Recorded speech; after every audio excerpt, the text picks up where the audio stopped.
Hello, my YouTube family. In this video, I'm going to take you through a step-by-step process in how to do a barbell back squat, from the equipment to use, from using the optimal shoes, the knee sleeves, the belt, to the setup, to how to perfect your form and technique. If you're new to my channel, my name is Ella and I am a certified fitness coach. I have gone from a straight beginner in the gym, having crappy form and technique, not knowing what the hell I was doing, to now being able to pop a heavy barbell on my back and squat like a boss. And I'm here to share the knowledge that I have with you so you could do the same. So let's jump straight into it and get into the equipments. Firstly, we're going to start off with the shoes. What would be the most optimal shoe to use when performing a barbell back squat? So here, as you could see, there are three different kinds of shoes. We've got the lifting shoes, we've got the flat sole shoes, and then we've got the cushion shoes. I'm going to go through the differences and what is most optimal. So starting off with the running shoes, which is got a really big cushion. This is not ideal when performing a barbell back squat or any kind of lifting, because we want to be as stable on the floor as much as possible. So I would ditch these for running and walking because it's got a lot of cushioning, which isn't ideal for lifting weights. Next, we've got the flat sole shoes. So these are Connies. You could use any kind of shoes that have a flat sole. This gives you a lot more stability on the floor so that when you're able to squat a weight up or do a lunge or whatever it is, you're a lot more stable. And that's what we want when performing any kind of exercise with good form and technique, is core control and stability. Then we've got the squat shoes, which has a platform on it. This is helpful to give you the elevation when you perform a barbell back squat, but keeping in mind that this is an investment and it can help optimize your squat. So what is the best option? So we're gonna chuck this aside because we don't want to be squatting with cushioned shoes. So we've got flat sole or the platform shoes.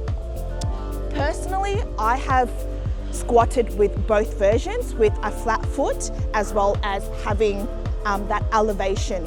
There is no right or wrong. I would use both to get a feel for it. Basically, the difference between the two is that for a flat sole shoe, you are more on the floor. You're more on the floor. What am I trying to say? Your whole foot is flat on the floor to give you that stability. Whereas with a platform shoe, it will give you a little bit of elevation to get a much better knee flexion. So to put in simpler terms, you are able to have more of an upright torso with a heel elevation. I know that if you are someone that has just started with squatting and you're trying to get a feel, I suggest that you start off with a flat sole shoes. But if you're not able to reach depth, then go with a heel elevated shoes. With this in mind, I'm going to show you how to perform a barbell back squat using a flat sole shoes. So that's what we're going to start off with. And keeping in mind again that with your heel elevation, again, you could pop heels on your feet, on the heel of your foot, to give you the elevation so that you're able to reach depth better. The next equipment that we have are knee sleeves. Are they necessary?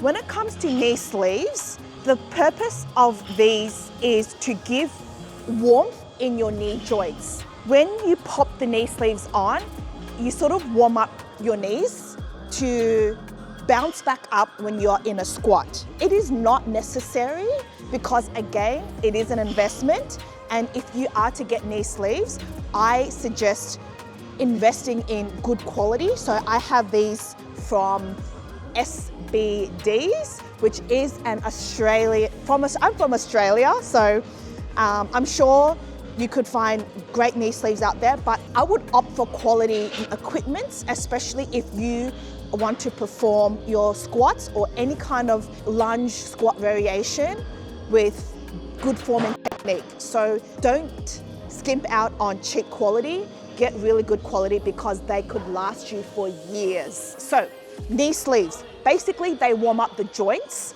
to help you sort of bounce back up into a squat. Again, it's not necessary, but it's just an accessory to help you squat better, okay? All right, moving on to the most asked question is the belt. Should you use a belt when you perform a barbell back squat? The whole purpose of a belt is to support you when you are performing any kind of exercise. And that's how we should think of what the belt does. We should not rely on it to perform the squat. I suggest you knowing how to breathe and brace first, because our core is our natural lifting belt. It is not there to replace your core, because you need to be able to learn how to breathe and brace properly before you pop a belt around. This only aids and gives you that extra support, especially if you are lifting heavier down the track. So the answer is learn how to use your natural breathing and bracing belt, which is your core. Get the foundations right first, and that is through practice over and over and over again. Once you've established that foundation in learning how to breathe and brace with your core, and then you are looking into using one of these bad boys here, which is going to help tremendously when you do your barbell back squats. I've covered the shoes, the knee sleeves, the belt. Now we're gonna jump straight into how to set up for the barbell back squat. And in case you didn't realize, strong with Ella, yeah! And I just have to say, strong minds, strong bodies. Take it off. All right, so when we are setting up for the barbell back squat, the setup is so important. We wanna make sure that we are squatting as safely as possible. And that starts with how we set up with the racks. Firstly, we wanna make sure that the racks sits just below your shoulders. I am a shorty, 5'2", 159 centimeters, just for those that are wondering. All right, so as you could see, the racks, so the barbell will sit here, and you want the rack just below your shoulders. So that way that when you unrack, you're not tippy-toeing yourself out, you're sort of standing up and then you walk backwards. That is safe, okay? Because if you don't set up the racks properly and it's a little bit too high, you're gonna tippy-toe yourself out and you're sort of not in a stable position. So setup is really important. When it comes to the bar placement positioning, there are two variations when it comes to barbell back squats. You got your high bar squats and your low bar squats. And the difference between the two is that with a high bar squat, it sits just above your upper trap. And with a low bar squat, it sits mid-trap. And the difference between the two is just the positioning. There is no right or wrong way to pop the barbell on your back. So this would be a high bar, and this would be a low bar back squat. So high bar and low bar. With a high bar back squat, you get more knee flexion. When there is more knee flexion, you will bias more on your quads when you do a high bar back squat. When it's a low bar, it is situated mid-trap, you will bias more of your glutes because there is less knee flexion. So more knee flexion means more quad focus, less knee flexion, which is where the barbell sits on your mid-trap, then it is less knee flexion and it will be more focused on your glutes. Either way, your glutes and your quads will be targeted regardless. It's just what is more comfortable for you. There's no right or wrong. For me, I use both variations and they both are great because you will still you still blow up your legs anyway, so don't worry about that. Either is fine, just find what is comfortable for you. And it also depends on your hip and your knee structure. Some people prefer high bar, some people prefer low bar, so there's no right or wrong. For the purpose of this tutorial, I'm going to show you a high bar back squat. This is really important, guys. When we approach the barbell, we want to be intentional. As soon as your hands touch the barbell, that is when the squat starts, the set actually starts. So holding onto the barbell, we want to be intentional with the reps that we are performing. When we come under the bar, we want to be recruiting all the back muscles in the back. So by doing so, it is to pull your shoulders all the way back as far as your shoulder mobility allows you to pull all those back muscles. The reason why we want to pull all those back muscles together is, one, to prevent your shoulders from coming forward. We want to keep your upper back and your shoulders locked into that fixed position the entire set. Because if we don't position it properly on our back, our shoulders can fall forward and we come into this really poor, terrible position. So make sure that you recruit all the back muscles in your back so that the barbell sits nice and stable on your back. So I'm going to show you that. Touch, holding onto the barbell. As far as your shoulder mobility allows, you are to come under the bar, recruiting all the back muscles, standing straight up. 1, 2, 3. Position your foot in your comfortable stance position. That is how we unrack. And guys, I'm going to show you what not to do.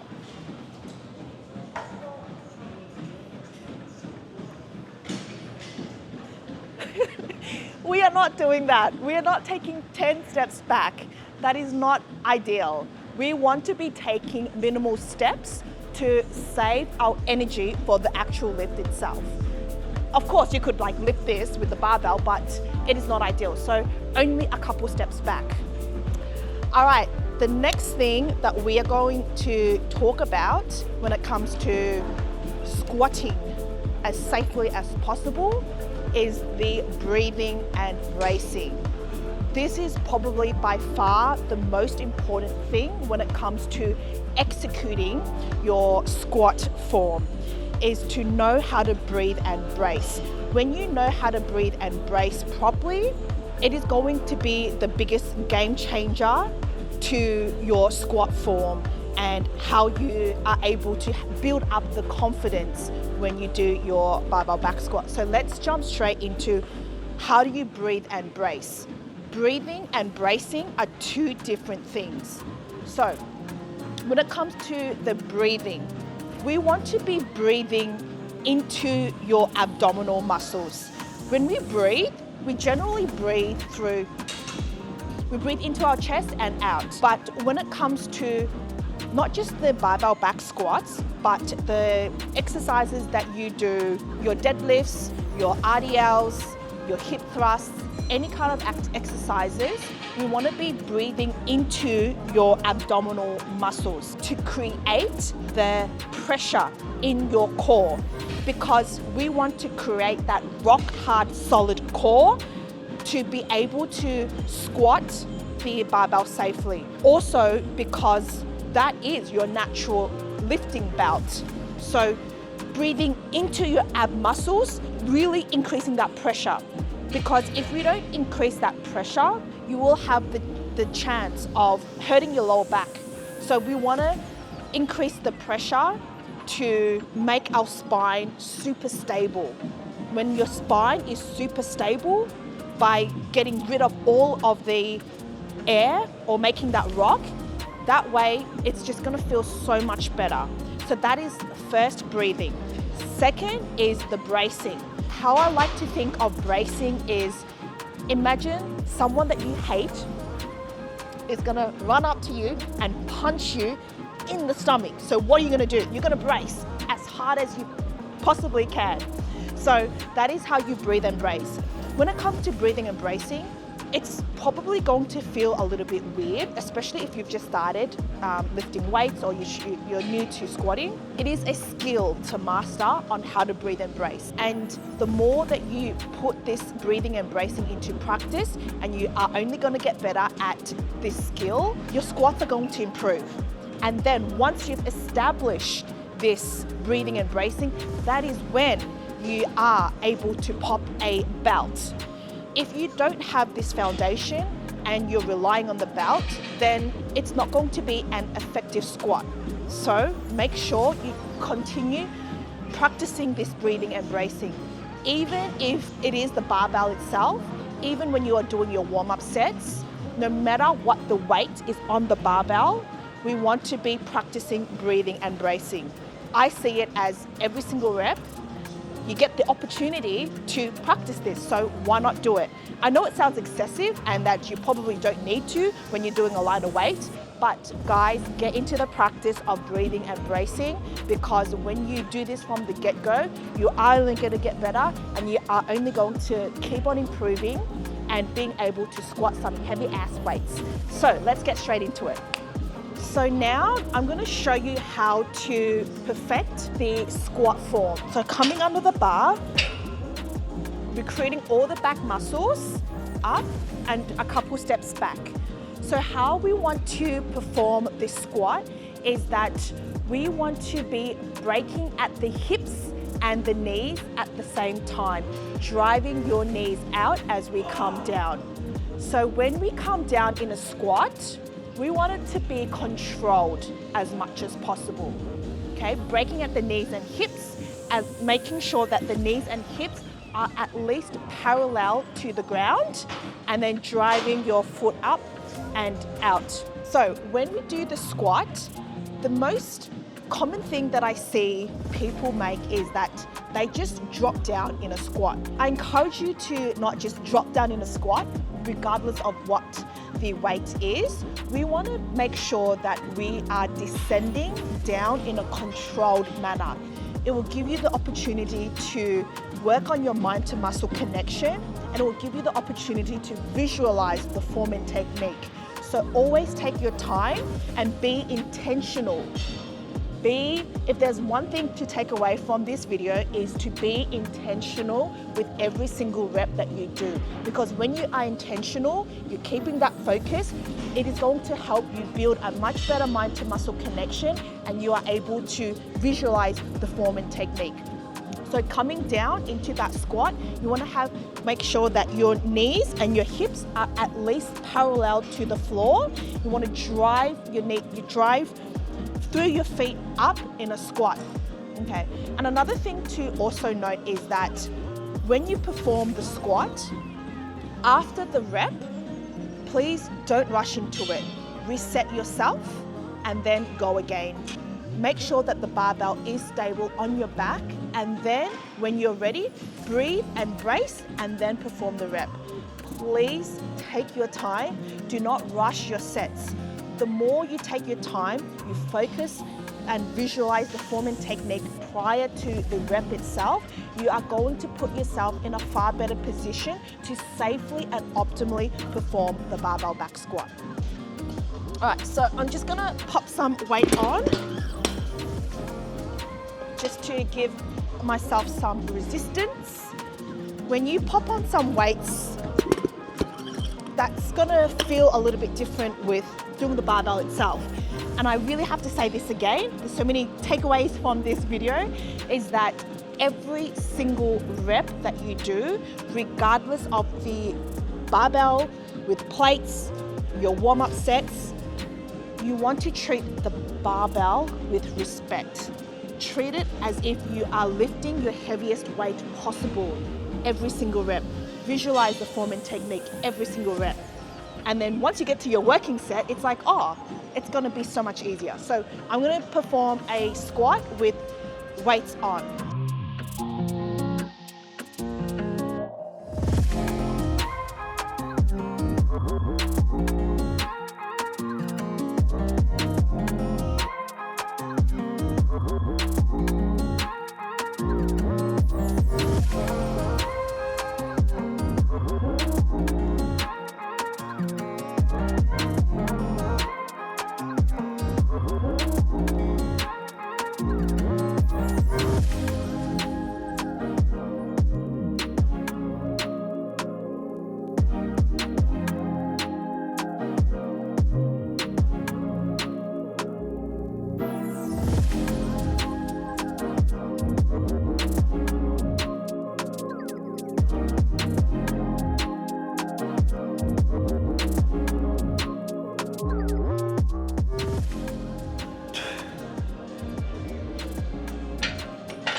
And there you have it, guys. That is how you perform a barbell back squat. All right, so to recap on how to do the barbell back squat, we have gone through the hand placement to make sure that the upper back muscles are all recruited to place the barbell on your back. The second one is how to unrack, so only a couple steps back. We've gone through the breathing and the bracing before we perform the actual rep. How to perform the actual rep is where we break at the hips and the knees to make sure that your knees are in line with your big toe, making sure that when we're coming down at the same time that your knees and your hips are parallel to the floor, and then when we come up, we're going to drive through your feet, pushing your knees out, and up we get. And it's important to take your time, reset at the top before you go again. Let me know in the comments section below if you have any questions around squatting or any other training videos that you'd like to see more of next. I always get back to every single reply. I always get back to every comment. And lastly, I just want to remind you that your mind is your most powerful asset and that you could achieve anything you put your mind to. I'm sending you so much love, and I will see you in the next one. Bye for now.